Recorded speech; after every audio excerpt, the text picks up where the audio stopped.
And also, we have I got my Munson's mailbag slide ready? Because that's a new feature. Let's have questions that we help people answer. I mean, we've always done this, but let's formalize it a little bit. And we've got some questions for Munson's mailbag, which we'll come back to. Maybe we'll do that with James, who joins us at 8:20 this morning for a bit of Munson mailbag action, the bulging sack of correspondence that we'll do our best to deal with. And of course, at 8:40 this morning, we've got Vitor Acosta. We've got some nice little videos actually to play. Yeah. So Munson's mailbag, there you go. Send text, voice, and video messages. So it doesn't have to be just a text. It can be a video message. You can show us something like, how do I get rid of this mold with with a video? Yeah. Send me pictures of your mold. Maybe don't, but there might be something you're like, you're sending us a video of something you've seen in the supermarket, and well, how do I cook that? Should I even be eating it? 913-590-303, and not just the newbies and the people on their way to Portugal. Those of you who've been there for a little while, things still come up, don't they? Probably every day, a little bit of a curiosity every day. If you want the Gumpers help on that, 913-590-303 for Munson's mailbag. Voice messages, always lovely to play out on the show as well. And if you don't want to do voice or video, you can send us a good old-fashioned straightforward text to 913-590-303 as well. We've got some questions from Chris in Devon in the UK, which we'll do our best to get round to. If not today, then certainly this week in the new Munson's mailbag feature. Right. Yeah, I was talking about the Caldas Beer Festival as well. If you look just behind me here, here's my lovely pink Pequeno couple Pequeno. I could have gone for blue. I could have gone for pink. I went for the pink, obviously, as you can see here. And Caldas de Rainha beautifully caricatured here. And that's how we rolled. You get one of these for 50 cents on arrival. I think it was €1. The bigger one was 150. Wow, still pretty good value. And a lovely memento, another relic for the Portugal shrine here. And got there, and I didn't want to be drinking too much. I had a big night ahead of me. Oh, and then when we were leaving, the vehicle wouldn't start as well. So a bit tense on the way home on Saturday afternoon. This was the single beer that I had with a low ABV. Look at that lovely Mexican food behind there, the nachos there as well. That, my friends, is an organic prickly pear ale. It was Love Potion, it was called, made by James, our friend at the Anson Brewery. Lovely to see you, James, and all the other brewers there. Great music, a great craft stores. I managed to get Mrs. M a nice little Valentine's gift there. It was a perfect event, really, for buying Valentine's gifts, trying craft beer, and hearing great music. And the music was curated by our mate Richard Allen over at Prohibition Bar. Did a great job there. The only problem was I wasn't able to spend enough time there, or as much time as I would have liked. So that was fantastic. And they had some great kind of entertainment en passant. Look at this fella here. I don't know what this activity is called. Maybe you can help us.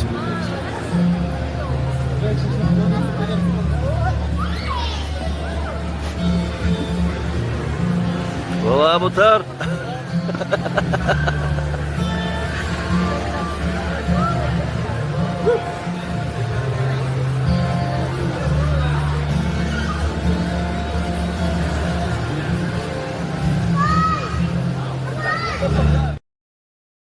Skills, huh? Yes. How are you getting there? Bus, train, car? No, I'm going to be walking my big ball to the beer festival. So there you go. There's the big ball man. What else would you call him? Right there. Yeah, so more great video to follow when James and when Vitor join us a little bit later on. Oh, yes, it is the Bon Dia Daily, of course, this part of the show, the first 20 minutes, news and weather. So we better do that. Let's, and yeah, any more comments you've got, any more feedback you've got about the weekend, glad to hear that this morning. Oh, morning to you as well, Jackie Bon Dia Gumpers. And we want to know which Gumper sang what. Visual evidence to. Well, you saw Michael Bliss singing Superstition by Stevie Wonder there. And we had Frank turn up. Not that Frank, a new friend, Frank from the Algarve. Isn't that funny? Frank's in the Algarve. What's that about? He turned up and said, oh, can you put New York, was it New York, I think, for me? And he just blew us all away. There were people filming him through the window from outside on the Prasa. He was incredible. Lovely to make your acquaintance, Frank. And he's invited us down to the Portimao with the Gumpers to do a thing down there. I think he hosts a karaoke down there. So how lovely to meet you. Let me see what else. Ruby, she was amazing. Young Ruby Austin was really incredible with her karaoke and performance. I think my daughter and I sang I'm Still Standing. Minnie, it was her debut. She said, I was shaking, but I absolutely loved it. Can I have a birthday party like that as well? So that's a high praise indeed. When my own kids want me to DJ at their parties, they won't always want me to do that, but they're still young enough to request me to do that, and I would be delighted to do so. As that was a nice high point for me when my own daughter asked me to have a birthday party like that. We love the little mugs at every festa. Did you get a t-shirt, fridge magnet, hat? I've started my fridge magnet connection here with my Battaglia fridge magnet that you can see there, Pete. Notebook or pen. Yes, I think this shrine will be full up before the end of the year. Antonio Barbosa, a bit of Tony Time Man in the Minho. Morning greetings from a soon-to-be warm 61. That's wishful thinking, positive projection, visualization there. Wishing you all a happy Monday and an excellent week ahead. Cheers, Tony. The big ball rollers, last one we saw was at Al Congosta, up a 40-degree incline. So it's a thing. Yes, and good on you, Minnie. Yes, she was amazing. I'm still standing, shaking while she's singing a karaoke, but she wanted to do it. All the kids had a fantastic time. A little soul set up his own shop based on the buffet and wrote himself a little sign. It was really wonderful, truly a family event. It was like going back 1 or 2 decades, quite frankly. Morning to you, James. Just getting ready. Hey, that one's to me privately, James. You might want to pop that in the main chat there. We'll talk to the old guy and the young guy later on the show. In the last couple of minutes of the Bon Dia Daily, I just want to tell you about this lovely, we've been talking about the best wine, the best sausage, Portugal top of this chart and that chart for this or that. It turns out now that isn't it great? It's like being supporting a football team, isn't it? As though you play for it.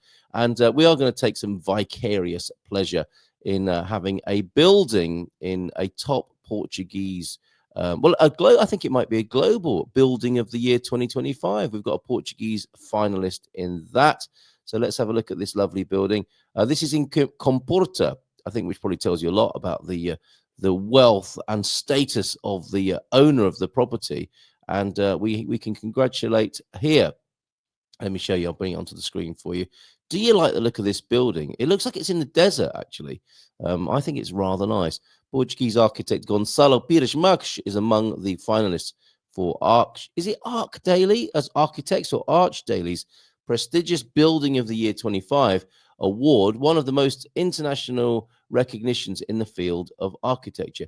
Field of architecture. See what they did there. His project, Casa Donovan, or Donovan stands out for its innovative use of wood. Who doesn't like innovative use of wood first thing in the morning? And its commitment to sustainability. I can't see your face, James, but I'm guessing it twitched slightly when I said that. Commitment to sustainability becoming an example of excellence in contemporary architecture. It's not exactly an infinity pool, is it?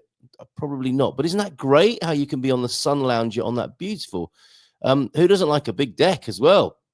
At any time of day, in the sunshine there in Comporta, lovely pine trees as an integral part of the design there, and lovely wooden architecture. You can just jump into that pool at the end. I'm loving this building. Casa Donovan is distinguished by its unique approach to timber construction, a process the architect himself describes as almost artisanal. Working closely with the master carpenter was essential to ensure precision and quality of execution. Furthermore, the choice of heat-treated wood without the use of chemicals reinforces the commitment to sustainability. In addition to the materials chosen, the design of the house was thought to reduce the need for air conditioning systems. The intelligent use of solar exposure and natural cross-ventilation contribute to a lower environmental impact. There was also a conscious effort to select local suppliers, minimizing travel and imports to reduce the ecological footprint. And that's what it looks like inside. There's a lot of wood in that building. Isn't that beautiful? Open plan and lovely.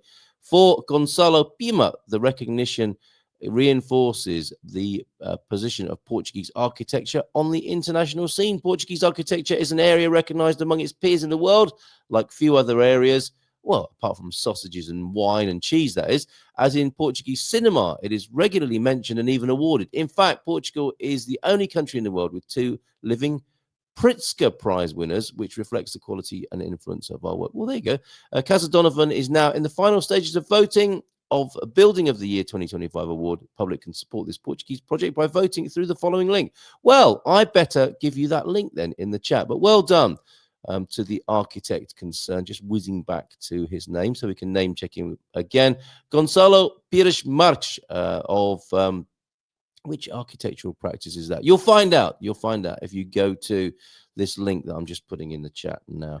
I think I'll save the weather and chat about it with James, because I would like some peer review on my scientific project, which I'm sure he'll help me. Fellow meteorologist James Holly will be joining me in just a moment. Viva! Hola, bon dia from San Martino de Porto. I have a lovely view of the bay. Well, send us a picky, 913-590-303, if you will. Bon dia to you, Pam, as well. Would have been lovely to see you maybe next time, Pam. Speaking of buildings made of wood, I believe it was Nuno who told me wooden houses are near impossible to insure here in Portugal. Okay, maybe when they're treated by heat in the way that we heard about there, it might be easier if you make your case to the insurance company. I don't think anything was going to stand. Cost is not going to stand in the way of that build by the look of it there. But that is an interesting point there, João Ernesto. Okay, let's bring him onto the screen, shall we? But not until we've played his music, of course, his walk-on music, or probably just a gentle amble music. Let's bring him onto the Good Morning Portugal show. James Holly, everybody.